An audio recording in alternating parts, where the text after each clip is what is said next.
Premier League fixture done and dusted, and the transfer window has been slammed shut. This is Beyond the Whistle with me, Matty Kate. If you've not seen the show before, me and Grace both sit down and just review the Premier League weekend. Like I said, it's not just me. I have a fantastic co-host, Grace Wild. How are we doing, Grace?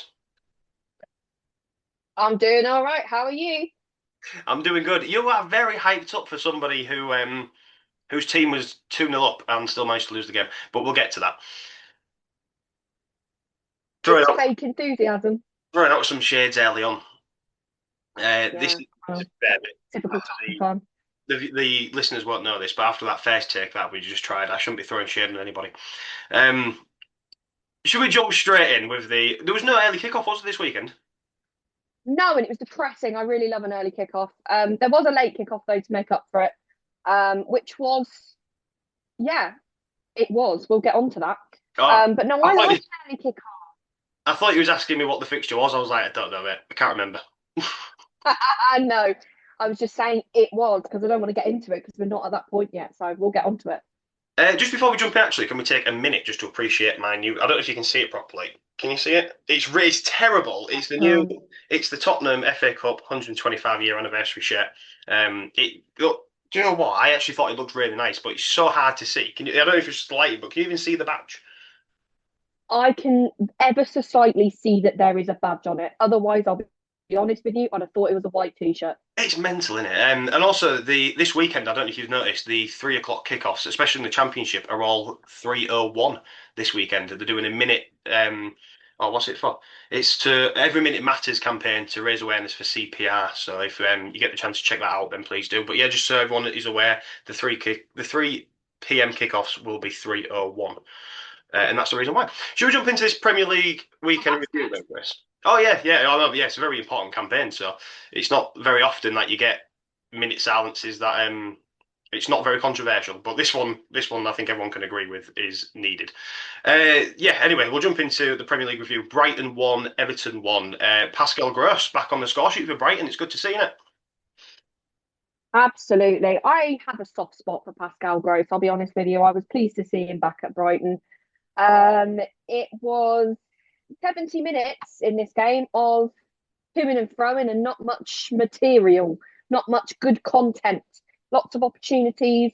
I just realised my hand looks like a completely different colour to my face. I promise you, in real life, it is not. Uh, I just realised that. I can't even What vouch was for you I there saying? because we've not met each other in person yet, so it could be two completely different colours. It could be. I could be lying to everybody. Anyway, yes, it was a gross goal to put Brighton ahead. I'll be honest though, Everton had the better chances leading up to this Brighton goal. And this game in the end ended 1-1, which I think was about right. I think Everton deserved something from this. Arguably, you could have said the 3 points. They got themselves a point, late winner. Sorry, I've ruined it for anybody. Spoiler alert. It was a late win, a late equaliser, not a late winner. Late equaliser for Everton, and I think that was fully deserved. It was a Beto goal. Over to you, Matty, because I just banged on absolute nonsense. No, I mean the only thing I was going to ask about this, I mean obviously Pascal Gross left, he went and joined Borussia Dortmund. Was it only? I think it was only for a season as well that he did, and then obviously he transferred back to Brighton. Do, do we actually know why he's made the move in the first place? Because I think Pascal Gross is like a perfect player for Brighton, and we know that Brighton are already a team that are just phenomenal at finding these gems. What do you know anything about that? Do we know why he left and came back, or because I personally I want to let him go in the first place? I think he was potentially a gem that thought, and I don't mean this disrespectfully, but thought he could make the next level. And to be fair, I think he could go further up in the Premier League to a degree. Do I think he could crack the top six? I don't think so. Arguably, is there higher? Brighton are doing quite well. You know, it's a difficult conversation, but I think you're right. I think he's a classic Brighton player. I think he plays really well for Brighton. He was a name that I was sad to see leave the Premier League, but I'm equally as glad that he's back. Yeah, no, it's just I think he's a perfect player for Brighton. I just want to let him go in the first place. But yeah, you're probably right. He probably fancied the step up. But yeah, a 97th minute equaliser for Everton. I mean they're doing all right, aren't they? It's been a very 50-50 season for Everton. They've had some wins, had some losses, and that's why they're mid-table. Yeah, and I'm calling this game week the game week of the striker positioning because a good few goals came from that striker instinct this game week. And Beto's goal absolutely came from that. It was an O'Brien shot saved, well saved. Beto was in the right place where you want your number 9 to be to get that rebound straight in the back of the net, and it's all square. And Everton absolutely deserved it. I think honestly, it's a David Moyes team. I'm very familiar with David Moyes teams. Um, and he's just doing well with them. He's just a decent manager. That's the thing, is he's a good manager. He knows how to get, the positives out of his players. And I think we're seeing that with Everton. It's good that I think I said this last week that they have Dewsbury Hall back. I think Grealish is out for the rest of the season, which is not good news for them, let's be honest. But I thought they did all right. I thought they did quite well, and they got themselves a point that they fully deserved. Yeah, that's going to be a big hit in it. Grealish out for the season. Is he on loan? He isn't he? Yeah. Does he go back to Man City to train then, or does he stick with Everton, or well, not to train, but to recover, or I don't really know how it works. I don't really know how the legals work really, because obviously it means he's not going to be playing football, which is the whole point of a loan player. I don't know whether that means he does go back to City, or he keeps training when he can get back to it at Everton and see if he can get the last few games at Everton. I think it's probably a paperwork issue or a conversation issue, and who knows what it is in this circumstance. Yeah, I think it's an asset of Man City, isn't it? So you think they'd want him in their care, but again, like you say, he might make the end of the season. I don't think he will. I think he is ruled out in here, but yeah, I don't know. It's way above my pay grade. Unless any of the listeners know what sort of happens in that situation. But yeah, Everton sat in 10, Brighton in 13th, and that's just kind of just how their season's been, right? Just floating around, really. Yeah, and I think they're nicely positioned because I think they have now reached that point when they're not going to be dragged into the mess that is probably the bottom six of the Premier League, I would argue, at least bottom five. I think they are sat pretty now. Everything's a bonus, really. See if they can get themselves as high as they can. Yeah, just I imagine a very bog standard season for both teams. I think Everton in 10th, that's great for them, especially with the new stadium. I think they will try and push next season, I imagine, and I'm looking forward to seeing that. I want them to push. But it's been a good first season in the Hill Dickinson, and yeah, not too bad. Some decent signings. Mid, and I don't mean that disrespectfully, but mid, as a West Ham fan, I'd have adored a mid season in comparison to what we've had. Yeah, I should have said that from the top, actually. What we'll try and do as well is we'll try and sprinkle a few of the transfers that were made yesterday at the time of recording was transfer deadline day. So if we can try and sprinkle a few of them in, we will as we go along, but we'll probably forget. Not going to lie. Should we jump into someone who is kind of pulled into that relegation battle is Leeds. Two ends of the table, isn't it, really? Leeds 0, Arsenal 4. Bit of a statement win for this for Arsenal, saying that there's been a bit of noise, haven't they, saying that they've dropped a few points here and there and stuff, and then they've come right out the gate and smashed Leeds 4-0 in their own backyard as well. Yeah, I didn't expect it. I'll be honest with you. I thought Arsenal would win, as my prediction suggests. I thought Arsenal would win, but I didn't expect them to batter Leeds pretty much. They had a couple of opportunities, Leeds, but it was fairly statement from Arsenal, and a good few goal scorers as well. You're not talking one person scoring three and one getting one or whatever. Zubamendi with the first one, Madueke, who obviously came in for an injured Saka. No Saka, no problem. You know, I think he's really taken advantage of Saka being injured. Great player. Gyökeres with a goal and Jesus with a goal. I think you can't. That's a good day at the office, isn't it, for Arsenal? I mean, it's not necessarily a horrendous team to play against. You're not going, oh, this is a massive 3 points in the title race. Playing City or Liverpool or whatever. But it is the statement win. It is something saying, yeah, we're here and we're here to stay. And especially at Ellen Road, which is a tough place to go. And it is the type of fixture that in the back of my mind, I'm thinking you might drop points here. So yeah, I can't really say other than pretty perfect day out for Arsenal, considering they didn't have Saka. Do you think there's got to be a question raised for Arsenal? I mean, this was a 3 p.m. kickoff. Obviously, they were the first to play out of the title contenders. They haven't got that pressure of, oh, Man City's already gone and won, or that Man City's dropped points, so we need to win this game to progress or something. Do you think there's got to be something said about that? Because it just takes a bit of the pressure off. 100%. I think football, and I'm not just saying this as somebody with a psychology degree, I think the psychology of football is so much more influential than people think. I mean, I think it comes into everything, and that is one of those things where I think City previously we wouldn't have identified it as a major issue because I think they could just be anybody on their day, like the City that was winning leagues for fun. But this Arsenal side, you do feel they're a little bit more vulnerable to those type of pressures. Um, so yeah, I do think that's a factor. I think they could go out there with no issues. They just knew they had to get 3 points, and then they could pile the pressure on everybody else. Because as a team like Arsenal playing in the Champions League, and you see it quite a lot with the top six sides, they tend to play on a Sunday. So it's a bit rare that they get, maybe a Friday night kickoff or an early Saturday or, and I do think that helps 100%. I think that's a great point. But then the question has to also be raised that if you are going to challenge for the title, you should be winning no matter what time you're kicking off, regardless of other results and stuff. So is the a question mark over Arsenal's mentality to say, look, you haven't had any pressure on yet, and you've gone and done it. So when that pressure's back on, they've then got to do it again. And if they don't do it again, then there really is a question mark over that mentality, right? 100%. But that's why we question them. I think a lot of us, if we weren't doing the podcast when City were winning the league, but I think had we been doing it, we'd have all 6 months before the league finished gone, City are going to go and win the league because there was never a doubt. That mindset was drilled into them. There was no, oh, let's take advantage from being at home or let's take advantage from playing at 12:30 on a Saturday. It was just rinse and repeat, rinse and repeat, rinse and repeat. You don't see that consistency with Arsenal, and that's why we all question them. So 100%, it should be a question on their mentality and I say it pretty much every week, whether they've got the bottle, and I don't mean that disrespectfully. I mean it. Do they have the bottle to go on and do this and win the league?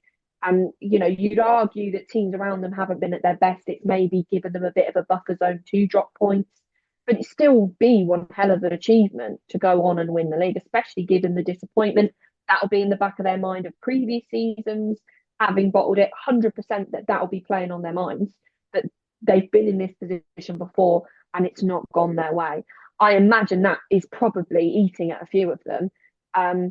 So yeah, I'm very interested from a neutral point of view to see if they do have the bottle. To be honest, Yeah, well, the 6 points clear now. Obviously, they've still got Man City to play. I mean, we'll get to this, I think, later on. But in fact, I'll tell you what, I'll cover it now, actually. The whole Tottenham fan base were playing Man City this weekend. And they were saying, so, like, some were saying that we should be losing to Man City deliberately to let them close the gap. And I'm in the camp of, I don't think we should be doing that. We should, especially where we are now at the minute, where we could be getting pulled into a relegation battle. And I think it's too early on to say in it. Like, we could let Man City win to close the gap, but there's still another 10, 12 games left to go. So there's still way more time for either team to drop points. So stuff like that, that's where the mentality sort of does come into question, really. But yeah, 6 points clear. I don't want them to do it. Can't really see anybody else but them doing it. They seem more consistent. But other than that, like, we'll talk about Leeds a little bit. I think, am I right in thinking at the start of the season, did Arsenal beat Leeds 5-0?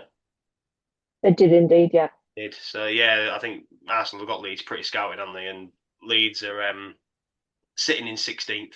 They're right down there with Forest, and obviously West Ham are trying to battle as well. So Leeds are right in that relegation fight, aren't 100% they are. I think they went on that little run, didn't they? Of I think they beat, who did they beat? They beat City and they? Liverpool, didn't they? Yeah, this is what I was going to actually question, because there was rumours of it's Fark, isn't it? Is it Fark, the manager? Is that, yeah? Yeah. I was checking I was pronouncing that right, but there was rumours of him being sacked, and then once the rumours came out, he just went on an absolute run, and Calvert-Lewin came into form and had a bit of a purple patch. But since that's dropped off a little bit, obviously they've been sucked back right back in, haven't they? Yeah, and this was my worry with Dominic Calvert-Lewin. Pinning all your hopes on a striker in a purple patch is a tough place to be. Obviously, you still do in that position, of course you do, but your luck eventually will run out. And I think he's not necessarily going on a dry spell because he could get one or two, but the form he was in, I'm not sure you can expect him to have that level of form for 15 games. Do you know what I mean? And I think they've got goals in them, Leeds. I mean, Aronson's come close. I think he came close at the weekend. Actually, he scored a few. They've got decent subs coming off the bench. They're not a bad side, but they are still in this fight. And the difficulty for them is it almost feels like that little stretch of games that they've won is almost that advantage is narrowing for them now because to be fair, the likes of Forest and West Ham are getting results every now and again, and it is pulling them back in.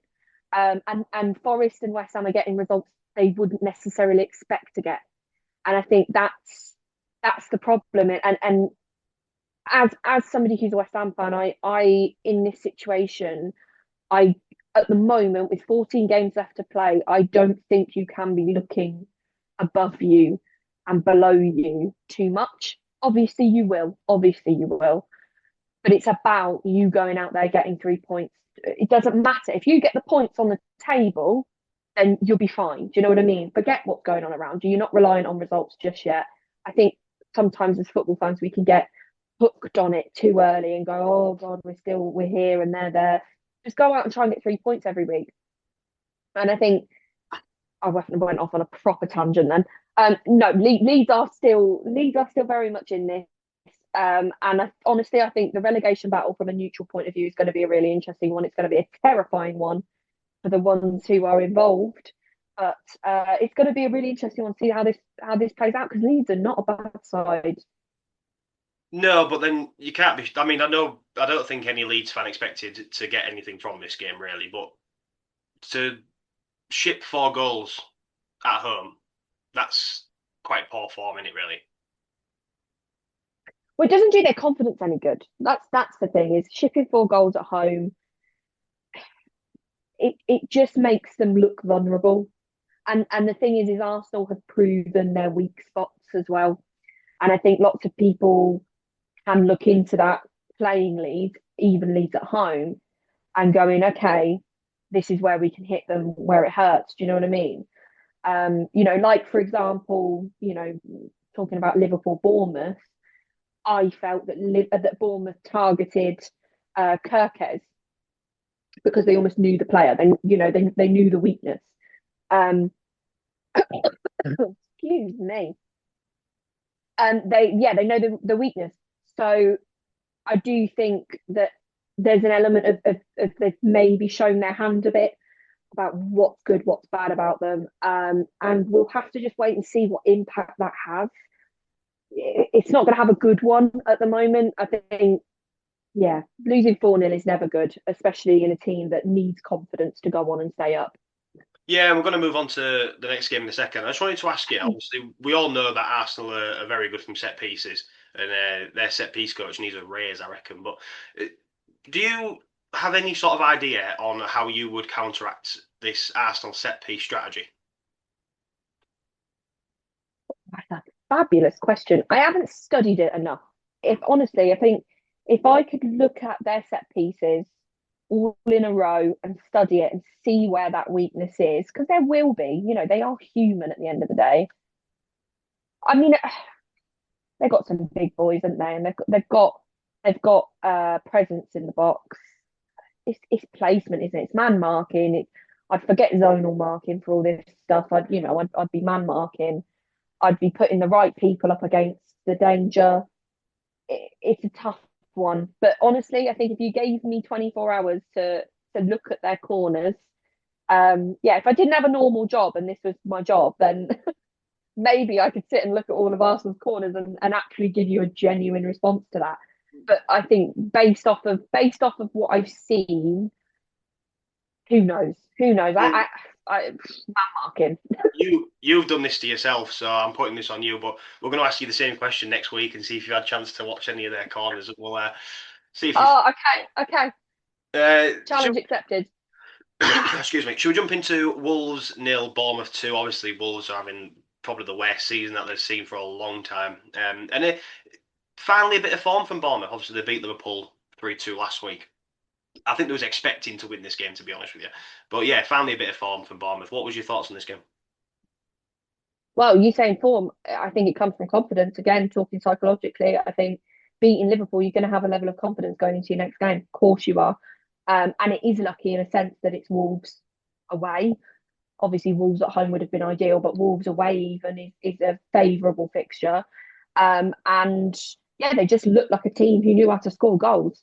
Um, I The early goal from Krupi, I don't know whether you've seen it, is just phenomenal. It's delightful. It's a half volley, absolutely sensational. That got them off to a flying start. Weirdly, it was quite an equal game. I mean, Wolves are frustrating because they don't look terrible. They did have some decent chances. The difference is I think Bournemouth put those chances away when they had them. And then Alex Scott, really nice run from him. I do want to mention their new signing, who got the assist for that. I want to say Ryan, it could be Ryan. He could have gone down for a penalty but didn't. And that led to a goal. And I like to see that. I like to see a player who's not just going to go straight for a penalty because it did lead to a goal. They wouldn't have needed that penalty. It led to a goal. But he looks quality for any Fulham fans watching. He looks really good. So yeah, decent result for Bournemouth. Same old really for Wolves. Yeah, well, obviously, as you know, I've got my notes and stuff here. I do like to have the fixtures and everything else that happened on the weekend on my phone as well. But I can just check the Bournemouth's first goal. Yeah, fantastic! What a finish that first goal was. Alex Scott, that is someone I would love at Tottenham. I think he's a fantastic player. The way he just runs with the ball and his work off it, he's a fantastic player. I just love him. But yeah, no, yeah. Well, I think Wolves have sort of accepted their fate, haven't they, really? And I think that's showed by the sale of Strand Larsen, who was confirmed to have joined Crystal Palace. Was that about, was that Yeah. 30 million around that region? Might be making that up. No, it was 45 with add-ons. 45, wow, wow, wow. For Strand Larsen. Okay. I know Yeah, that was my reaction as well. there was talks of him going to Newcastle, weren't they, in the summer for like nearly 60, and I think he's only had one decent season for Wolves as well in the Prem. So, yeah, wow, big money from Palace. I mean, we'll get on to them because I've got a lot of opinions about them. But yeah, I think this kind of shows that Wolves are sort of just like waving the white flag and preparing for the Championship, right? 100%. I think they probably have been for a few months.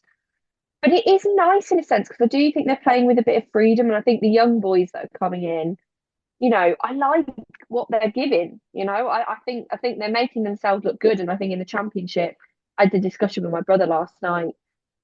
They're the type of team that go down but potentially come straight back up. Do you know Mm, what I mean? yeah. I could see that happening, and I think mentally they'll be ready to take on the championship in August, and they could do really well for themselves and get themselves back in the Premier League. So yeah, I think it is doom and gloom at the moment, but they're mentally prepared now. They know, they pretty much know that it's over, and they've got a season in the championship. So now they're just prepping for that. But not bad performances. They're not absolutely god awful. No, no, not all. But we spoke about this when uh what's his name? Andrews. Is it Andrews? Manager? What's his first name? Who are you talking about? The Wolves manager. The Wolves Edwards. manager. Edwards. Is it Edwards? That's it. Yeah. Yeah, you're thinking of the Brentford manager. Yeah. Sorry, yeah. When it first got announced that he was going to take that job, we both said that we think this is an appointment for the championship, right? Like this is someone who's willing to go down and bring them straight back up. And I think, yeah, I think that is sort of just Wolves have accepted their fate. I mean, look, they're sat on 8 points, rock bottom of the table, and you can't see where the next win's going to come from, can you? So, but yeah, I do agree with you. And to be fair, on the bottom three, say if the bottom three do go down, which unfortunately is West Ham, Burnley, and Wolves, I can see both West Ham and Wolves coming straight back up again. I'm not sure about West Ham. West Ham is a bit of a rotter from the inside. I'm not sure I think we'd lose a lot of people. I think we'd struggle, Well, honestly. that's the only thing that you've got to contend with is you are going to lose some big hitters, aren't you, like Bowen and Somerville and stuff. But I think you've got the backing to get back up into the Prem. who knows if the ownership stays the same? Who knows? Do they get rid of Nuno at that point? Oh God, I could do a podcast on that. Christ, that's a whole other. You just opened up a can of worms. No, that's yeah. Well, I mean, that's a podcast we can definitely do, especially even during the international break or something. We need to have a look at it. It's like that. In fact, yeah, well, that is a good podcast to do during the international break. Is what will because especially by that point we'll have a probably a more clearer view on who's going to go down. So we'll have to look at the three teams to see what their rebuild will look like. But yeah, we'll talk about that later on. Should we move into the West Ham game then? Chelsea 3, West Ham 2. Grace, go on, take us away. What? Because that first half, I saw West Ham go 1-0 up, and then I saw them go 2-0 up, and I was thinking, whoa, this could be a shock, I think. I expected a Chelsea win here, but especially at 2-0 up, wow. Go on, talk to me. I mean, we both expected a Chelsea win. Let's be honest. I mean, confidence is one thing, but I do think Chelsea are a quality side, and we were lucky that the likes of Esteban weren't playing that game. Chelsea were awful in the first half, no doubt awful. Just to pick out a name that was unbelievably awful, Garnacho. Garnacho was really poor, gave the ball away far too many times. West Ham won 1-0 up, and it was a Bowen cross that ended up in the back of the net. I mean, decent. I don't think he meant it, but it was a good goal. And then an even better goal. Somerville made it 2-0.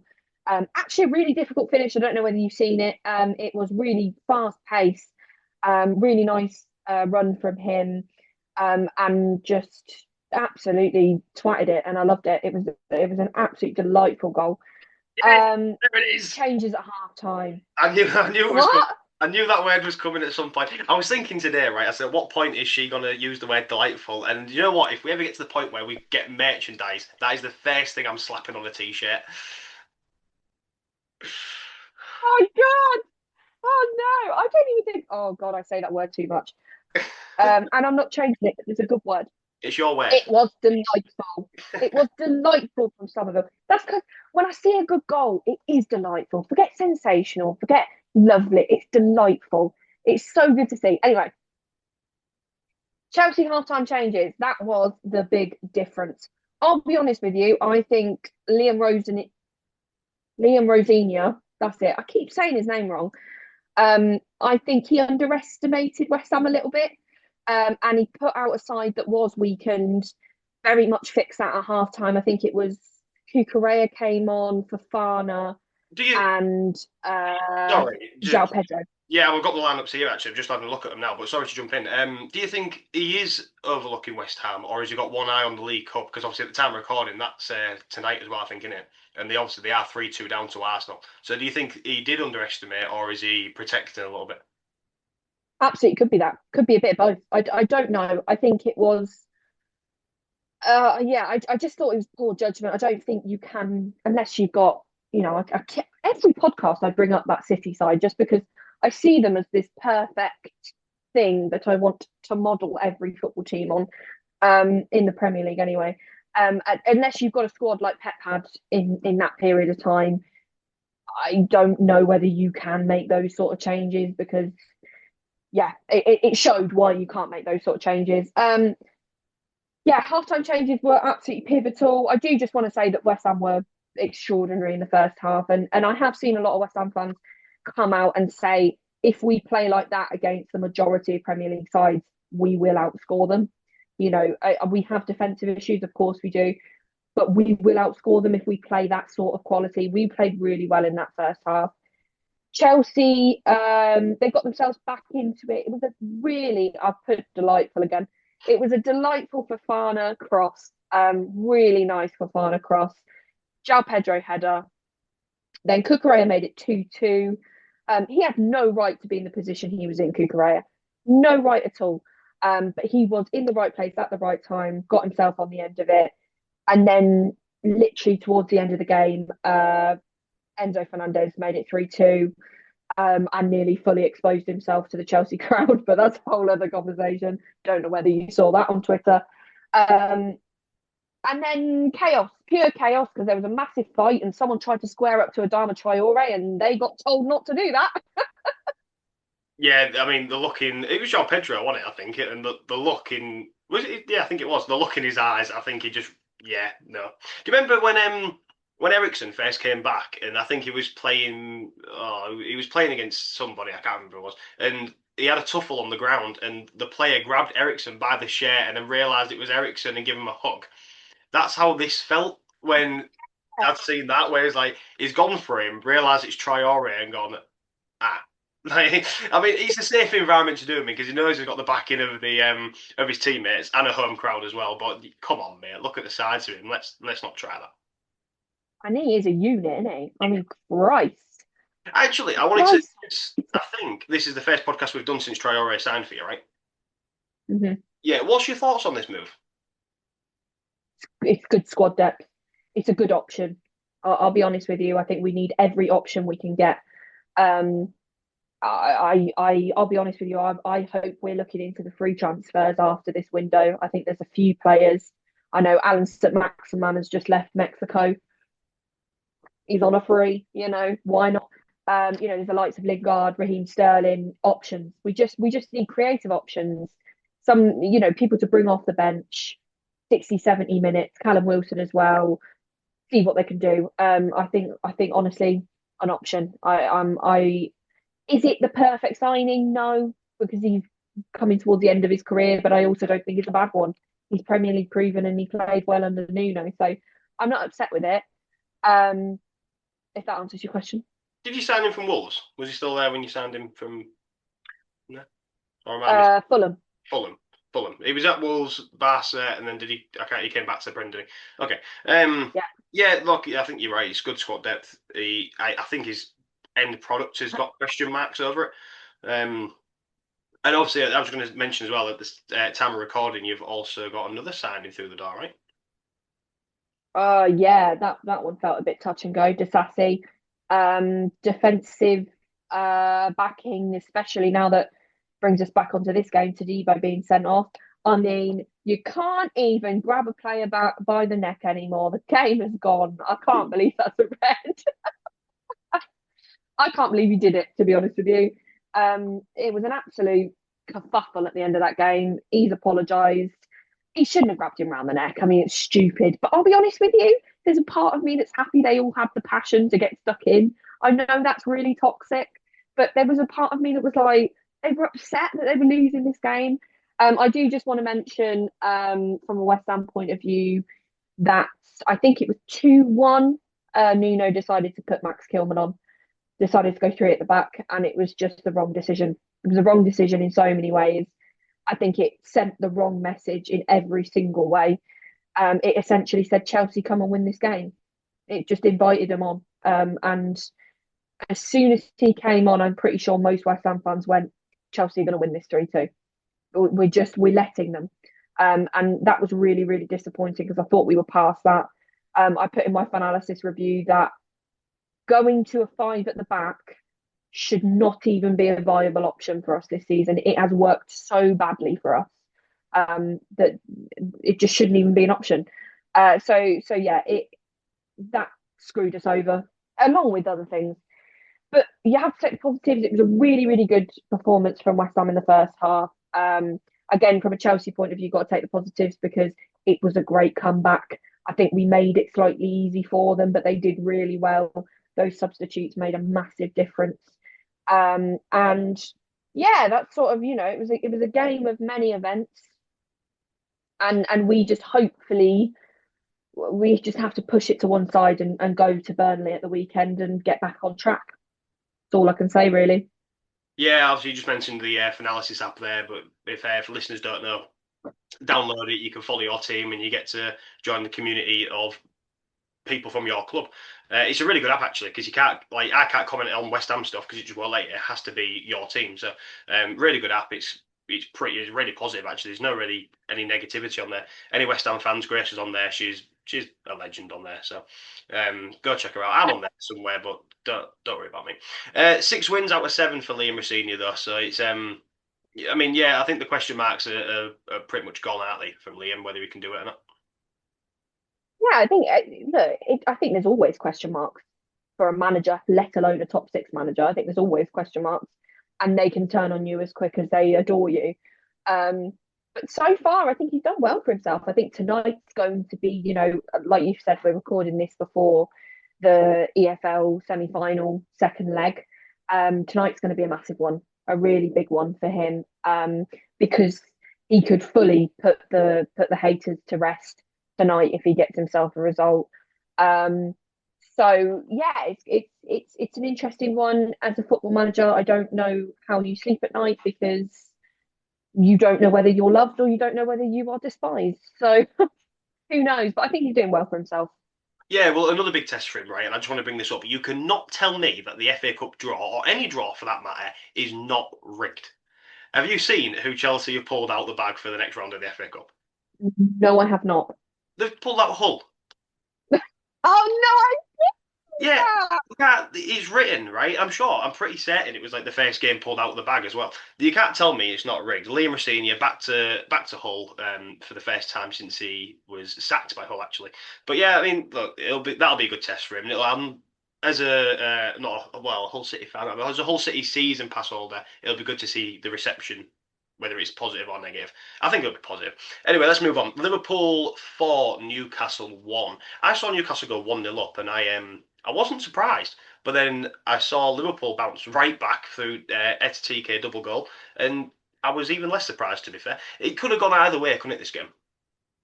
Yeah, it could have done. And I think it's a good sign for Liverpool that they did go 1-0 down, and it was a very convincing performance after that. I think Newcastle, the likes of Gimaresh not being available, that does hinder them. He's a massive part of their squad, and what they do on the pitch. So I think that makes it slightly easier, but they're not an easy team to beat. Um, they're not great away from home, but they're not easy by no means. And I just love Ekatike. I'm sorry. I really like him. I'm a massive fan. I just think he has he doesn't have blood running through his veins. He just has the natural instinct of a number nine. And I love it. I love everything he does. His first goal, Verts did the work. Verts did all the work. Let's be honest. Verts did the work. Um, but Ekatike was in the right place at the right time. And that's where you need him to be. Second goal, they're now winning. Really great finish, calm, really composed, just everything about it I loved. And it just put Liverpool on the right track, and they went on to, you know, fairly convincingly beat Newcastle with a Verts goal. Verts fully deserved his goal. Nice little cheeky 1-2, and then a fully deserved goal. And then a nice emotional one for Kanate, who sadly lost his dad. Um, I think it was his dad, which is I say it's a nice thing. It's emotional. It's emotional, and I'm sure he dedicated that one, which was poor goalkeeping. If I'm looking at it from a tactical point of view, really poor goalkeeping. But when these things just land randomly, and you just think that was meant to happen. Konate's meant to score this weekend. Um, so yeah, ended 4-1. That's my analysis of the goal. Yeah, he was out the squad for a while with bereavement. I didn't know it was his dad, but um, I yeah, think it was. thoughts and prayers for him and his family. It's Vets is sort of just coming to his own, Annie, really. And I'm like the same as you. I really do like Etitike. I think there's gonna be a question mark with him and Isak. I don't think the board when Isak is fit. And was he back on the bench? I think for this game, wasn't Was he? I honestly didn't know. he? No, Well, that's terrible. I've got the lineups in front of me here. Was he not? Or is he still out injured? Oh no, he's still out injured. Ignore me. Um, He had surgery, didn't he? yeah, you might be right. It does say he says injured with a broken leg. Oh, there you I go. thought I heard Yeah. somewhere that he was back on the bench. I didn't actually watch this game because it was the Royal Rumble, so I was watching that instead. But I know Love it. I had to choose between. Well, the only reason why I went for that is because it was in Saudi and it was at an acceptable time. Um, but yeah, no, I was going to say there's got to be a question mark because I don't think the board are going to let Isak just sit on the bench after spending all that money on him, and I don't want that to become a disruption because I think we can sort of see that between them two. But Hugo Ekitike is just phenomenal. I really do love him. Have you heard the rumours? I may not be rumours. I think it's confirmed that the PSR rules are being changed for the summer. Newcastle are apparently going to spend big. Now, I wanted to Oh, ask okay. Apparently so. I wanted to ask you, what sort of player can they attract? Obviously, they've got the money to do whatever they want to do, but they've still got certain like expectations, right? Like they've got to be realistic.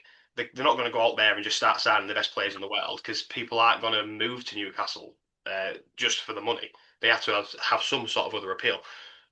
Do you think this is going to push Newcastle to the next level to break into the top four or challenge for the title? I think right now what they're attracting is about right, where it's those players wanting to make that next step but aren't quite on the radar of the likes of City and Arsenal, or would play a bit part in a squad like that, whereas they want to play starting 11 football. I'm talking about the Anthony Gordons of this world, Johan Visser, Anthony Elanga to some degree. That is the type of player I think Newcastle attract. Um, for me, they would need to be a little bit more consistently in the Champions League and consistently, maybe challenging for a title for them to make that next step of getting some of the best players in the world. Attracting the likes of Verts and Ekatike and Frimpong. Just using Liverpool as an example, given that they played them. I think they could spend big, but to be honest with you, we're going to talk about the Strand Larsen transfer. That is spending big. £50 million is, in my book, spending big. What type of player are you getting for £50 million these days? You're getting a Strand Larsen. So I think they're probably more towards the 70, 80 million range, maybe not attracting the players that are going for over 100 million, is where I would put them at the moment. Yeah, but it's not just about the money either. I think you've got to question the recruitment in general. I mean, like I said, I've got it up on here, so I'm just looking at it now. But Alanga, Visser, and Voltemade, and there's question marks over their performances. Okay, Visser's been out injured, and I think they signed him injured as well, didn't they? Which was I always find mental. I think they've done that just so no one else can buy him. So if that's the case, fair enough. But yeah, Nick Voltemade, he got off to a great start and he's sort of fallen flat a little bit. That's where I think there's a little bit of issue with rotation and stuff because strikers need to be playing to be in form. And I think this game, Nick and Visser didn't come on till the 73rd minute. Alanga was playing up front. Not Alanga, sorry. Gordon was playing up front. Alanga on the wing. And I think there's question marks over Alanga's performance as well after signing for him. So you've got to get the recruitment right, haven't you? It's not just about splashing the cash. Absolutely, absolutely. And we see it all the time of players going to these teams and potentially not performing at the level they were at in other Premier League teams because the pressure's different. The amount of games they play is different. The rotations are different. Everything about it is different, even to the point of facing attacking football and having to be a part of that attacking football. They're very different things, and we see it all the time. And Newcastle are striving for that attacking football. They're striving to be a big boy in Europe, and to be feared. Let's be honest. The same way you do when you see an Arsenal game coming up, or you see a game against Man City coming up. They want to be that team, and it's recruitment is so important, so important. I think for me, Vista has got legs. That transfer has got legs. I think he comes good. I like Vista a lot. I think what I've seen of him so far, I think he comes good. Alanga was a funny one for me. That one surprised me as a transfer. I do think they need to be aiming above Alanga now. Whether like you're saying, whether they can attract it or not is a different conversation. But I do think poaching players from the likes of Forest, they had a good season last season, so I can't really say that. But poaching players from teams lower in the league maybe is good for some situations, but you want to be doing at Brighton and poaching players from abroad who are, future stars, and that's what Newcastle want to be doing. So yeah, recruitment is everything in football anyway. But particularly if you want to raise your game in both the Premier League and in European football in general, recruitment is everything. We are going to move into the Villa Brentford game in a second, but I think this is a good time to ask you the question I wanted to ask. Actually, I've not put this down on yet as a prompt either, so this is just coming at you straight away. I was listening to Ben Foster's podcast, and they were talking about who is a bigger club in terms of Villa, Newcastle, and Tottenham. And if you was a player and you had them three teams on the table, where are you going? Oh, Because as well, like again, we say about recruitment and we say about Newcastle splashing the cash. They have a geographical problem, Newcastle, because there's not many people that want to go live up there. It's a beautiful city. I love going to Newcastle. I think it's great. It's fantastic for a night out. But a lot of players don't want to do that, especially when they've got options like London on the table. It attracts people more, doesn't it? So, but yeah, I'll put that question out there to you. What do you reckon? I think without any bias, I'm probably immediately attracted to Tottenham because they are more of a name historically. And I mean recent history. I don't mean real history. Recent history. I think Tottenham have been. They've had names associated with them. They've had decent runs in Europe. They've had top four finishes, things like that. They've even come close to winning the league a couple of times. Do you know what I mean? They haven't, but they've come close. That being in London as well, 100% is another thing. I think that would attract me more. And it's funny, isn't it? You say that. I think the next thing that would attract me would be the project, and I think the project at Villa is more enticing at the moment. Villa put their cards on the table. They are what they are. They put their best foot forward. Sometimes I feel with Newcastle, it's like they're squirreling something away for a rainy day, and it's like that rainy day never comes. Do you know what I mean? There's almost a feeling of just put your cards on the table. What do you have? What do you have? What are you going to achieve? With Villa, I feel like the sky's the limit. Whereas I do feel like there's a bit of a ceiling at the moment at Newcastle. So honestly, in order, I would probably go Tottenham for multiple reasons. As a West Ham fan, that absolutely kills me to say that. Um, then Villa, and then Newcastle. I can't lie. Would that still be the same order if Unai Emery left? Maybe not. Maybe not. That's another great question. Maybe not. I'd have to be convinced that Newcastle would probably overtake Villa if Unai Emery was no longer in charge. Yeah, I mean, like I think Unai Emery is actually the biggest sort of influence at Villa. He's a manager who actually manages the club rather than just the players, which it's a dying trade in the Premier League now. I think obviously the owners get very heavily involved, and I think he's still one of the few that's got his hands in on sort of everything, which I like. That's how it should be, really. He should overlook everything and get it running how he wants it. But unfortunately, they'd have a stumble this week. Villa nil, Brentford one, and I just asked you the same question. Well, look, I've got a bias. I've got a bit of bias. Okay, so take Tottenham out of it. Take Tottenham out of it. Villa and Newcastle. Again, I think right now, I'd probably be going for Villa, but that's based on where they are in the league now. If Unai Emery left, you'd have to weigh up who they brought in. Things are in the right places for Villa at the minute. I think they're in a good place. They've got a good squad. Yeah, all right, they've had a stumble this week, but they're pretty consistent throughout most of the season. I think, well, to be fair, they had a bit of a rough start, didn't they? But they bounced back from that. And yeah, again, there's too many variables, especially for me with being a Tottenham fan and stuff, because I think Tottenham are going to be up there.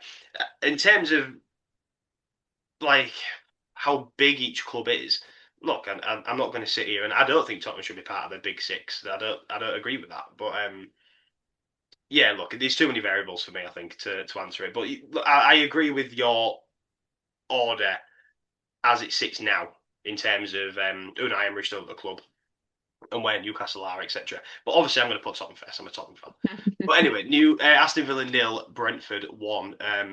Oh, look, we're talking about projects. You can look at Brentford and say that's a project in itself. I mean, they've lost some big hitters over the last sort of year or so, including the manager. And people also forget the backroom staff. They lost a lot of medical member team things, whatever you want to call them. Staff, they lost a lot of medical staff and all that sort of stuff. So you can look at Brentford and say they're a bit of a project, but they're flying. Villa have been flying, bit of a stumble. Just a bad week at the office for Villa. I think they're struggling with a few injuries. I think that's something. Fixture congestion. We're not in the latter stages of the season just yet, but we're coming towards it. Tired legs, it is going to have an impact. Um, I mean, they had some decent chances, to be fair. They had a disallowed goal, which was a Tammy Abraham goal. But to be honest with you, I think this one said more about Brentford's season than it did Villa's. Yeah, well, I don't. Again, I can't remember if we actually done a podcast or not since Tammy Abraham signed for Villa. But oh, actually, did that get announced while we was recording? It might have I done. think it was, yeah, But yeah. I mean, I like that as a sign. He's prem proven. I think he's going to fit right in there at Villa. But yeah, look, I think Brentford's had a decent one. A bit disappointing from Villa, especially considering they played majority of the game with a man up. Kevin Schade got sent off in the 42nd minute, and then Brentford went on to score. So you kind of when I saw the red card, I kind of expected Villa to sort of run away with it and score two or three. But yeah, I think this is just a bit of a hiccup for Villa. I won't be worrying too much, would you? No, I wouldn't be. And I think the Sharda goal, the Sharda red card. I don't know whether you've seen it. It was definitely a red card. I mean, it was cheeky. Yeah, it was. Um, but it worked perfectly really for Brentford because they could go on, get that goal, and then they sat back and defended so well in that second half. It was just, it was so good. It was so organised. It was really Villa should get through. There's no doubt. They have the one man advantage. They've got the quality. They should get through that. And they almost did a couple of times. But I just thought it worked really in Brentford's favour, going down to 10 men, then immediately scoring. They had the second half to, or they had half time to adjust to the fact they were going to be at 10 men. They didn't have to get the goal. They could sit back, and what an away 3 points for them. Sums up Brentford to a T. Yeah, and look, I think I've mentioned this before on the podcast before. I do think Frank. There's a question mark. Did Frank hold Brentford back a little bit, and what we're seeing at Tottenham now?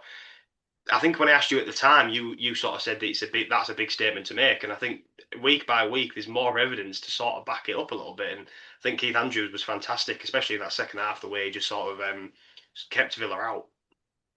Fair play.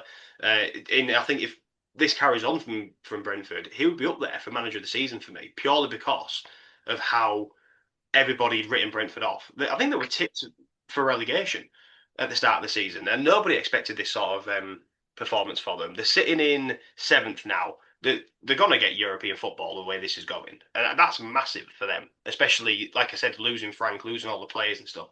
Fair play. There's not. You just got to sort of applaud it, really, haven't you? 100%, you just got to sit and applaud it. They've just done everything so under the radar this season. They've just got unexpected results. They've been so good. Um, I mean, I think we've complimented them a million times on this podcast because it's just been such a shock with how good they've been, and they've done it again. Beating Villa at Villa Park is certainly not easy this season, and they've just gone and done it. Is it pretty? Maybe not, but that's not the point. No one goes, oh, I tell you what, we finished 17th, but didn't we play pretty football? Do you know what I mean? It's one of those, no, finish in seventh place, get the job done, whatever position they finish in, maybe go for European football, build on it. I just think Keith Andrews, 100% for me as well. He's up there with manager of the season, 100%. Yeah, mashed it. Another manager who is absolutely flying. What is going on here, Grace? Man United 3, Fulham 2. When I saw Fulham pull back to 2-2, I was thinking, okay, like we did say last week, didn't we? We want to wait and see how Man United play rather than how they have to sort of play against a team. Yeah, And well, yeah, when I saw it come back to 2-2, I thought, okay, there's still traits of the Amorim Man United squad there. But then obviously the 94th minute Shesko winner. What did you see from this game? I was flicking between all of the 2 o'clock kickoffs, so I saw bits and bobs. Um, I didn't see, but have since seen the penalty decision change, which I think a penalty was awarded to United, but then it was judged that it was outside the box. I think Cuenca was pretty much full of controversy in this game. Cuenca was just involved in everything controversial.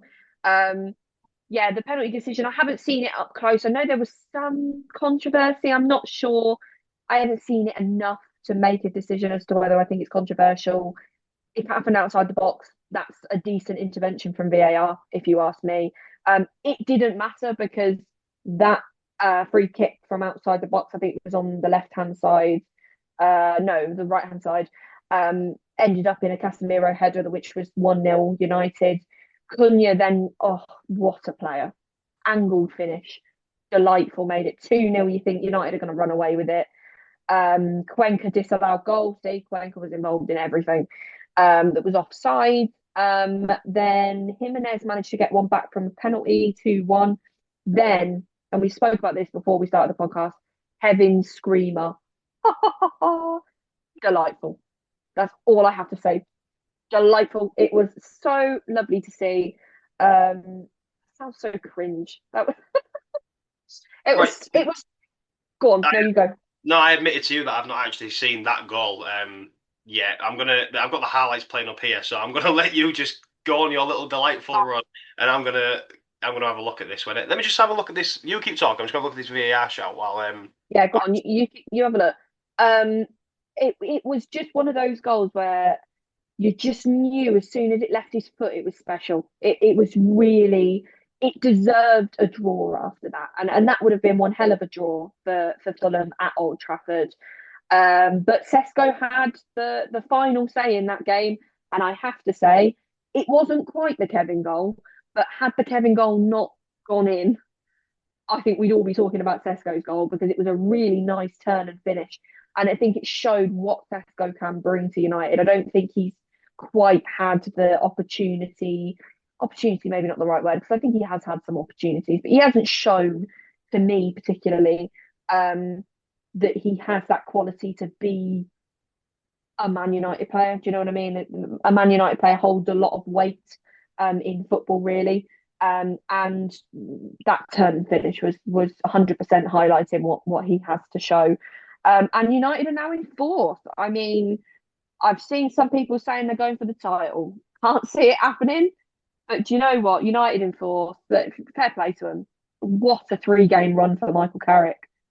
yeah, I think when Carrick's first game was against Manchester City, wasn't it? That was the weekend I was in Birmingham, and it was on the bar while we was in not on the bar. It was being shown in the bar while we was in there. And I was sat with a Man United fan, and after the game, he was whittling on about how Man United are back, and I thought, oh, here we go, like typical. And oh, actually, sorry, 1 second. I think there's the goal. Okay, wow. Oh, wow. Let's have a look at this up close. This is terrible for audio listeners. I do apologise, but he's took it into Got the to be box. done. That is, yeah, wow, fantastic, fair play. It's not. Do you know what? It's not even just the goal. The assist in itself to see the little nudge back to him, the little 1-2. Yeah, absolutely. He's outside the box as well. Yeah, fair play. Yeah. The VAR popped up there as well and stuff, and I think you're right. It's not like I can see why it's controversial. I mean, I'm not bothered. I think that's fine to not give a penalty. I think he did sort of get the ball, but it's not quite close enough to tell. You need more of a zoomed in image, I think. But Didn't matter because it led to a goal anyway, that yeah. free kick. But Sorry, what was I saying? Yeah, everyone was whittling about Man United being back and stuff, but I mean, do you know what? Fair play. They've gone on a good little run, haven't they? And I wanted to ask you, right, if they do finish in the Champions League spots, did they give Carrick the job? that's going to be a conversation that I think even is split 50-50 down the middle of Man United's Because fan base. we've seen this before, haven't we, with Solskjaer? He had a fantastic run as interim and stuff, and then they give him the job permanently, and it sort of. I mean, look, I don't actually think he was that bad of a manager. Like, okay, it wasn't. It might not have been challenging like you wanted him to, but I don't think he was as bad as people make out. He's certainly been better than Amarin. But yeah, I think that he's going to, like you said, he's going to split it 50-50. Some people are going to say, yeah, give him it. Others are not. It'll be interesting if they do give him the job to see how he handles 4 tournaments in one, effectively. But yeah, I don't know. It's hard, isn't it? What do you think? Would you give him the job? Uh, I probably would, to be honest with you, but I am a West Ham fan, so I don't. Anyone who goes on that type of run, in your head, you're thinking he's going to get the job permanently if he does well. I'm not sure that's how Man United think, and understandably, they're one of the biggest teams in the world. I do understand them being a bit more precious about who they hire full time, and whether he deserves it or not almost isn't a factor. I mean, it's a factor, but is it the deciding factor? I'm not sure. I've heard Roy Keane talk about this, and granted, I haven't heard him talk about it since they've been on this. What is it, 3 games in a row? Um, and he said, Man United need to be more ambitious than Michael Carrick, and some would say that's big-headed. Some would say, yeah, it sounds about right for Man United. It's it's a really important decision. That's all I'm going to say. I, as a West Ham fan, I'd say yes, but I think Well, it's a really important decision. the last thing before we move on from this, right? This whole should they be aiming higher than Michael Carrick? This does me head in with football fans because why do you care as long as he's getting 3 points every week? If I was in charge of Man United and I was getting 3 points every week, would you go, "Oh, he's a nobody. Like you need to change him," or would you go, "Actually, he's winning every week and he's going to win the league"? Would you care? Would anyone care really? Like Thomas Frank, right, with Tottenham and stuff. If he turns this around and goes on an absolute run and he stays next season and then goes on another run again, are people still going to be calling for him to be sacked? No. So what? Like, I don't care who's in charge of my club as long as they're winning and it's good football and we're showing passion on the pitch. That's what you should care about, and that's what Man United are doing at the minute. So yeah, if they give Carrick the job, so be it. And I'm with you with Maxam, but I think there is a whole other pressure from Man United to be this perfect football club that, have the next Sir Alex Ferguson in charge. And to be honest with you, I think they need to stop looking in the past. And we've had this conversation before. Yeah, yeah, we spoke about this before, haven't we? We've got to at some point you've got to let that go. I mean, he's not been a manager of the club for years now. I mean, what has there been like 6 managers, I think, in between him and now, or something like that, maybe more. It's yeah, and I noticed as well, right? Because I think was this game on TV or something? I can't remember. But every time Yeah. that this is every time Man United's on TV, every time something happens for Man United, whether it's good or bad, the first person they pan to is Alex Ferguson in the stands. Yeah. 9 times out of 10, they don't even cut to the manager. They cut to Sir Alex Ferguson to see what his reaction is, and yeah, at some point you've got to let this go. And like I said to you when he first got announced as interim, was it? Yeah, was it him? I think who said Mm, they asked him for permission. yeah, it was him. Yeah. Yeah, like, come on, man, what you doing there? That's stupid to me. Like, let's move on before I go on to a rant. Nottingham won, Palace won. Right, look, I've not really got too much to say about this game. Yeah, as you just sort of indicated there. What I do want to ask is more about Crystal Palace. Like, what is going on at Palace, right? We spoke about this week after week. I feel so sorry for their fans because they don't deserve it. They should be enjoying this season with Europa Conference League. And they're just sort of collapsing from within, aren't they? The manager's already confirmed he's leaving. They just tried to sell Jean-Philippe Mateta to AC Milan with an injury. Have you seen this? Yeah. Yeah. AC Milan pulled it up on the scan, and I think he's going to be out for 3 months. And it's confirmed that he's weighing up surgery as well, so it could even be longer. I mean, come on, Chris. What? I don't. I'm lost for words because I didn't see this from Palace at all. What possesses you? I mean, did they think it just wouldn't be found out? Did they think that Italian medical systems were just beyond, Hey, to be fair, you could send him to Tottenham. They wouldn't have picked up on it. They'd have given him a 6-year contract. Okay, that's a good job. Another one. I don't even know. I don't even know. And now they're sat with Mateta and Strand Larson. I mean, I bet Strand Larson. Thank God from a Strand Larson point of view that Mateta is injured because I Mm. think I'm playing Mateta. I don't know about you. I like Strand Larson. I think he's got something to give, but I'm playing Mateta if I've got Mateta Yeah, but available. I mean, Palace are still in Europe. They're not in the league as in terms of competing for the title, but you know what I mean. They've still got both fronts to fight on. Are they still in the FA Cup? Were they No, knocked they out? got knocked out Oh, by the non-league team, didn't they? oh yeah, of course, Macclesfield won it. Yeah. Yeah, well, okay, but look, they've still got two competitions, and he's going from Wolves right into Europa Conference League, and he's going to be playing a lot of games, especially with Mateta being out for 3 months as well. So that I don't know. I'm genuinely lost for words with Palace. I don't know what is going on, and like I said, I feel sorry for the fans. That's literally all I can say. Well, there's been more controversy overnight, hasn't there? Because Dwight McNeil, poor Dwight McNeil, his deal fell through, didn't it? I mean, I think it was 20 odd million that they were going to spend on him. It came as a shock. I don't know about you. It came as a shock. I thought, Bloody hell, where's that come from? But it fell through. I don't know why it fell through. It sort of went radio silence. So I don't even know if they know why it collapsed. I mean, I'm sure they do know why, but I don't think we'll ever really get the right answer until look these sort of things come out in 10, 15 years time when the players retired and they sat down doing podcasts with everybody and all this sort of stuff eventually comes out in the end anyway. But I don't think we're going to find out for a while. Apparently it just went from constant conversations to absolute radio silence, and that kind of just sums up Crystal Palace at the minute and sort of what's going on with them as a club. It's just again, like I said, I And just that is horrendous it, treatment of a player. There's no it, doubt. it's not a good look at all. And I don't kind of want to keep bringing this up as because it feels like I'm doing this from a Tottenham point of view, which I'm not. But I kind of want to know what Brendan Johnson's thinking about all this because I think Mm. he's moved there with the intention of Europe for Conference League football. Um, he's playing under a great manager, but then he's confirmed. I think it was like the day after he signed, he then confirmed he was leaving the club. And I want to know if Johnson was sold the dream of working under Glasner or not. And yeah, I'd kind of like to know his opinion on sort of what's going on. And yeah, it's not a good look, is it, for Palace?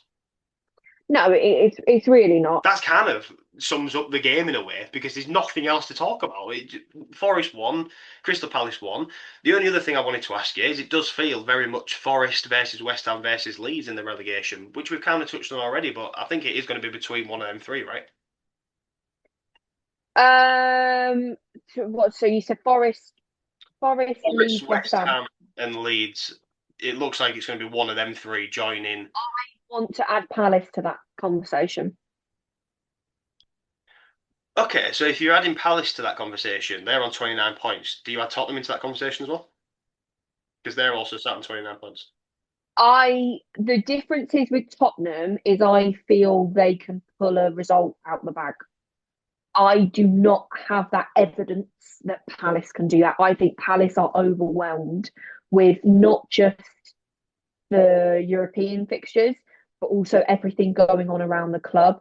That having a manager that you know is not going to be there at the end of the season, you can't imagine what the players are feeling like. There's so much going on, so much going on. I think they are in danger of being seriously dragged into this. See, with like Brighton and Bournemouth or something like a club like that, or even Brentford, when they say the manager's leaving, you kind of have faith in them to sort of pull someone out of the bag. I don't have faith in Palace at the minute. I think where do they go to for the next manager?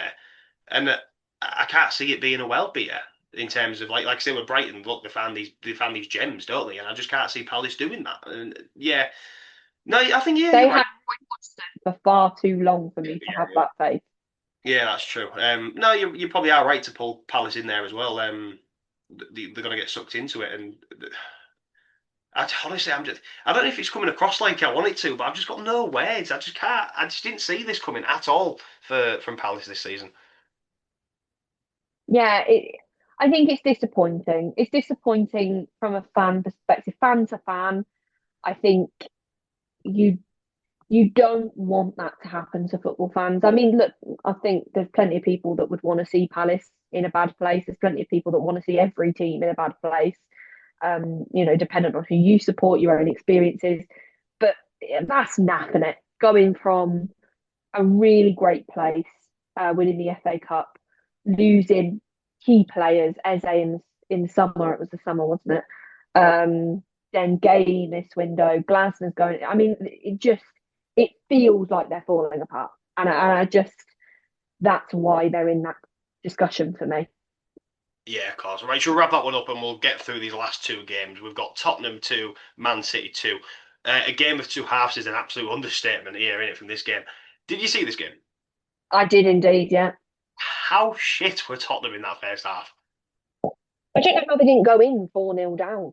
Oh, well, do you know what, right? I think a lot of people are trying to blame Vicario for that first goal.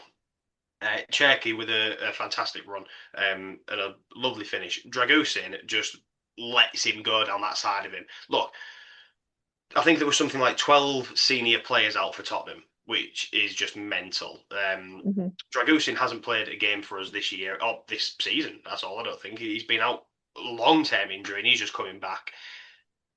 it was so depleted, and yeah, yeah, people are trying to blame Vicario for that first goal. I put more of the blame on Dragusin. Like I said, I think that's a bit of match rust rather than anything else. But hey, look, it is what it is. But I mean, did you see that save from Vicario? I think it was already at 2-0 at that point, and oh my god, that it could have easily been 3 or 4-0 easily at halftime. Absolutely. It was awful. I genuinely sat there thinking this could be a cricket score. I genuinely was like, I thought Chelsea were bad in the first half yesterday. Tottenham in this first half are giving them a run for their money. Crikey. And then, go on, you tell us what happened in the second half. Well, let me just pull these notes back up here. This is a question I wanted to ask you actually, about Tottenham. For me, right, people are saying that this was genius from Thomas Frank and whatever, and to make these changes.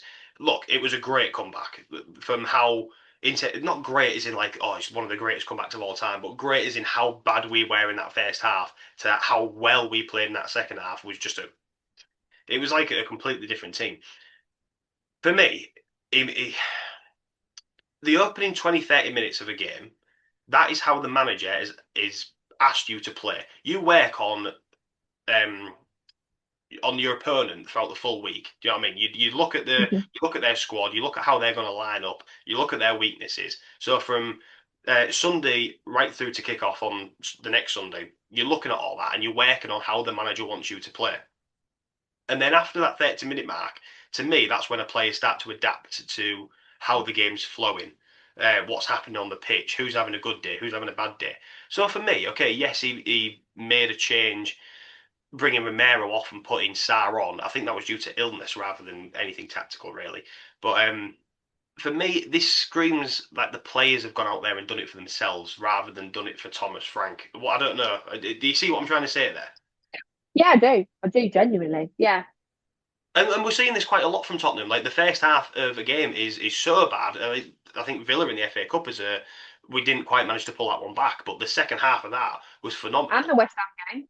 And the West Ham game, yeah, well, that's another one where you can look at it, and I think the, like you said with West Ham, right? They played their first half out like insane. It was fantastic, and then they fell off. Whereas Tottenham just can't get going, and in the second half look like a completely different team. But you've shown to me now that you can play that way, and you can play well enough. Why are you not doing that for the full 90 minutes? And yeah, okay, look, I know you can't do it for every game, otherwise you'd go on and win the league. But you should be doing that more often than not. The way we played in that second half should be the basic of how we play football. We should be playing like that every week, and you've just shown to me that you can do it. So you can't say that the players are poor.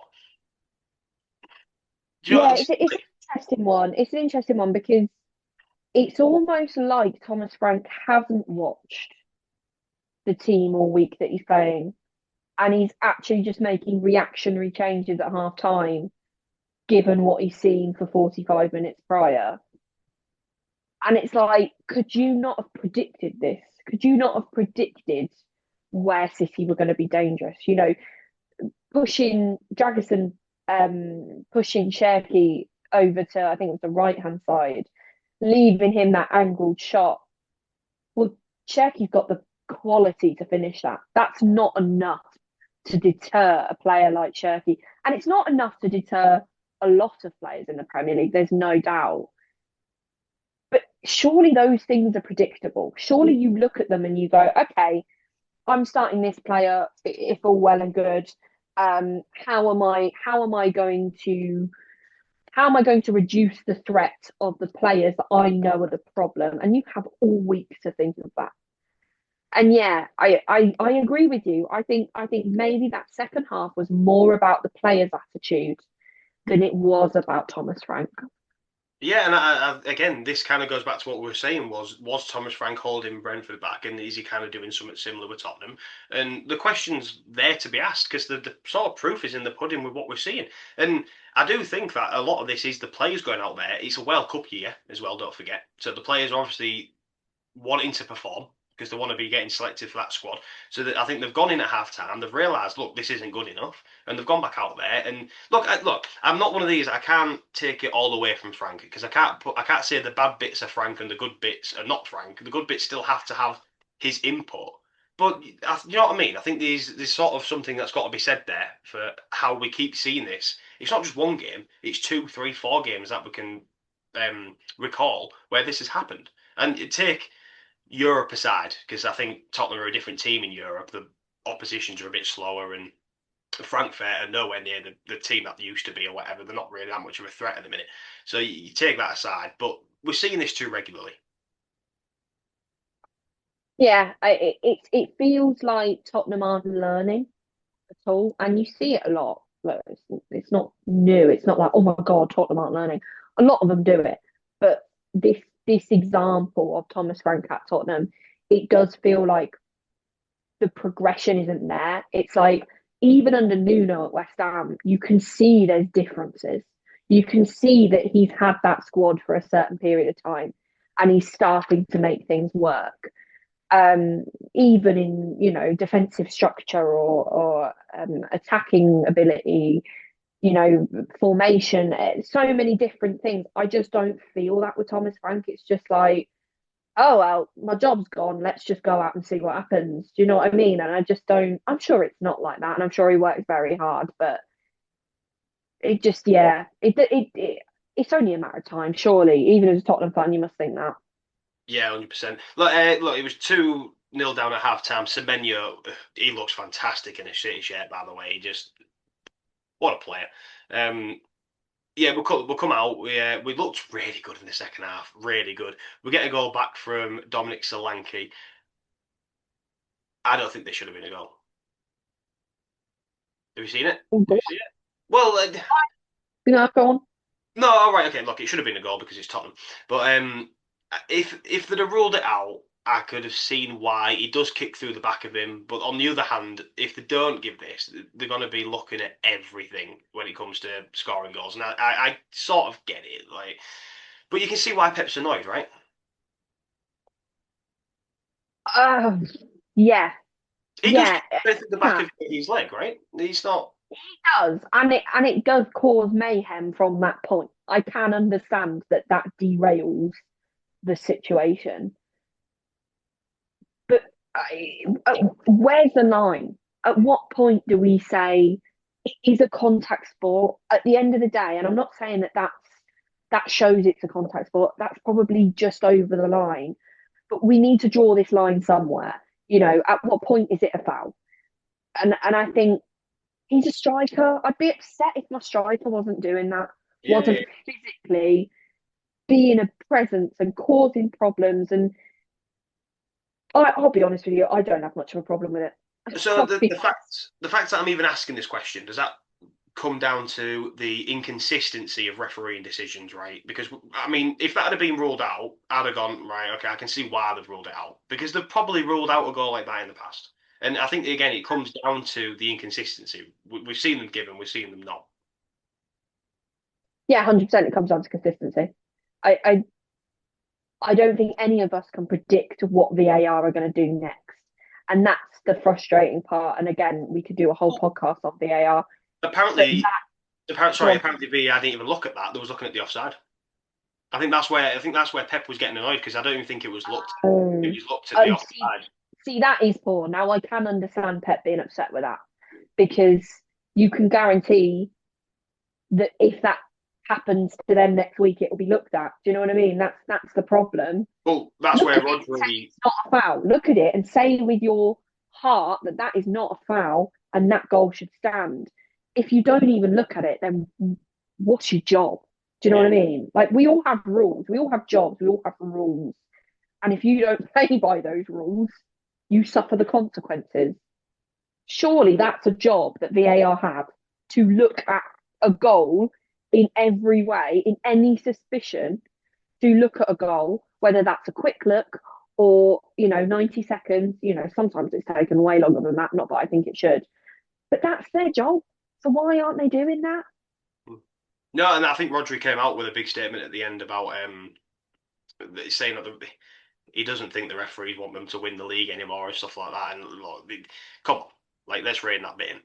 No, Um, they're just shit. Yeah, yeah, fair enough. Yeah, anyway, look, they get the goal back. Xavi Simons with the assist, who's starting to he's starting to look better every week now for Tottenham.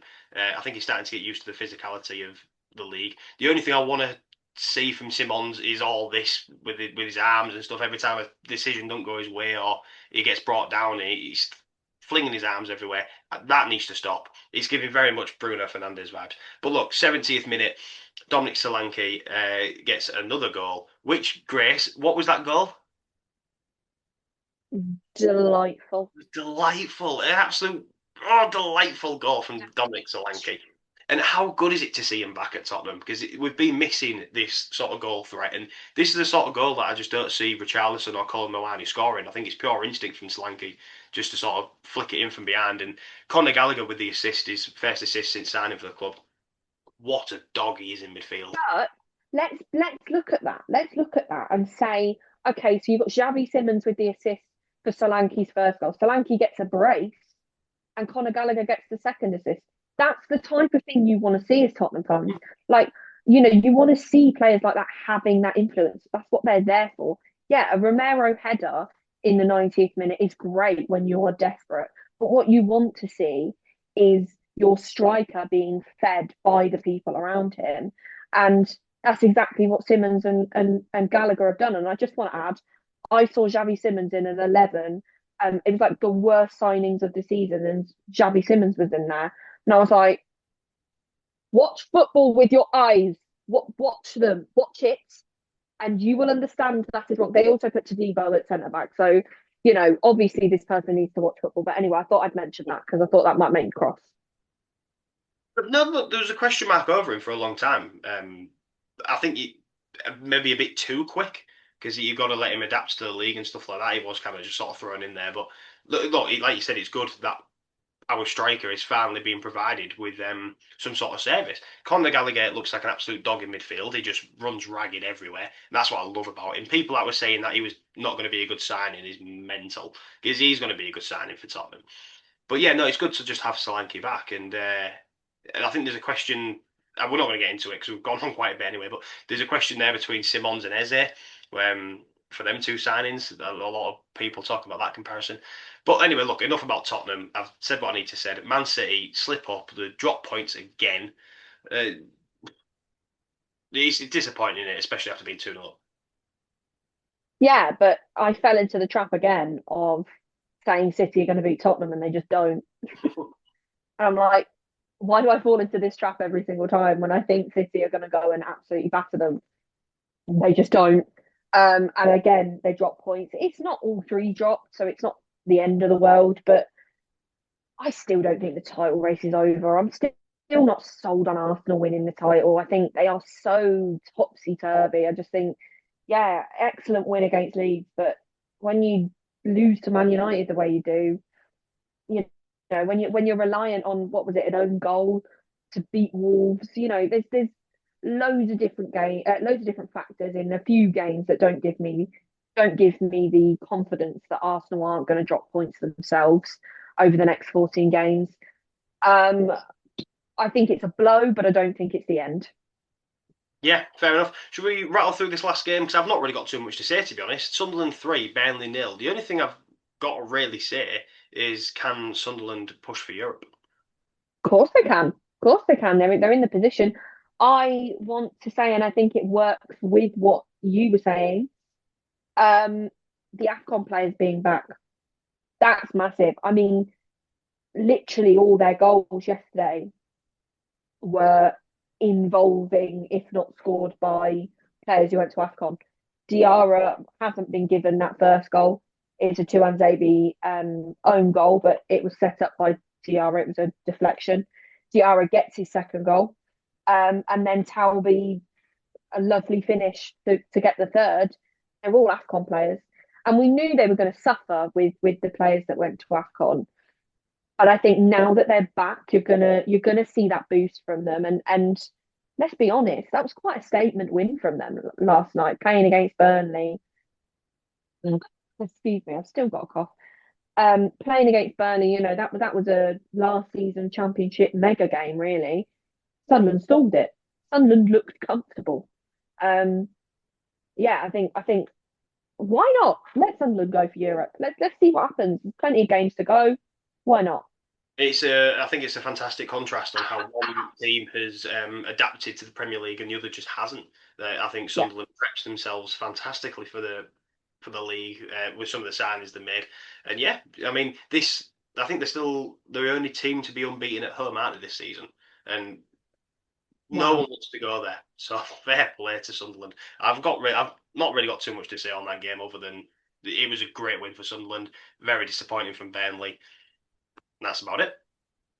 Yeah, I think Burnley are probably in that realm of not quite acceptance yet, but I think they're starting to prepare themselves for going down. They're not quite in the Wolves level at the moment because they're not actually that far off of West Ham. There's no doubt, but it's where those points come from, and I think West Ham Burnley this weekend is an important one. Um, if Burnley can nick a win from that, you never know. You never know. But no, I don't think. I think you're right. I think it shows a team who adapted to the Premier League and a team who didn't. Simple as that. Yeah. Do you want to shout out your game of the week My game of the week. while you're having a little read? I think I'm going to go for Chelsea West Ham. You know. I think I'm going to do the same thing, but not for the right reason, if that makes sense. Like I'm not, Yeah. I'm not doing it because it's a West Ham game. I'm doing it because it was a brilliant comeback from Chelsea. Oh, well then you could say, oh, Man United Fulham's a great shout as well, though, isn't it? Right, you say Man United Fulham. I'll say Chelsea West Ham. All right, okay, I can accept that. I mean, yeah, yeah, all right. I like it because I didn't. I thought Fulham could get something from that game, and I think they still put up a fight. So yeah, I'll give it to that one. Yeah, that's my game. Starman. Oh, Storm. Oh God, yeah, I forgot you do this. Hang on, I need a minute. You say yours. Yeah, there's a slight problem there because I forgot we also do it as well. Um, um, um, um, um, um. I'll go for Oh, Slanky. I'll go for FTK. Oh yeah, great shout. No, fair enough. I like that. I really need to prep that more. I'm going to go for Slanky. I think he was vital to that comeback with the brace for Tottenham and the scorpion kick alone. Yeah, fair enough. Oh, oh, absolutely, absolutely. And I'm going FTK because he essentially inspired that Liverpool comeback, and it ended up being a very, very good win. And I just love him. I love watching him play football, quite frankly. Yeah, that's another Premier League weekend review, all done and dusted. Make sure you are hitting the like, subscribe, all that sort of stuff that I'm terrible at remembering. Grace she's smashed out a 30-second review on the Premier League, didn't you, the other day, which was fantastic on the socials. I think it was 90. I Or was don't, it 90 second? Oh, you're not that good then, are you? Jesus, yeah, let's pipe down a little bit. in 30 seconds. I'd have just been reading them. 90-second review that you've been doing. And do you know, I liked that, to be fair. Whether you do it or I have to do it, whether you're busy one week or something, we're going to try and keep that consistent. I liked it. It was very good. But yeah, hit the socials for that. TikTok, YouTube, Instagram. Instagram. Are we on Instagram? We're on We Instagram. are. I set them all up. But yeah, like, subscribe, follow all them. Follow Grace Wild Football on TikTok and Instagram. Follow me wherever I am. I don't know at this point. Guys, it's been a fantastic weekend. Grace, you've absolutely smashed it today. Thank you. And we should do it all again. Likewise. Yeah, we'll do it all again next week. Oh, sorry, I didn't hear that. I was too busy complimenting you on your performance. Yes, it's yeah, we go again next week. Yeah, brilliant. Check out Behind the Mic Media as well on TikTok. That is one of mine. We're going to get back into the comedy scene at some point, so that'll help me as well. But that's the last thing from us, and have a great week, guys. We'll see you next week.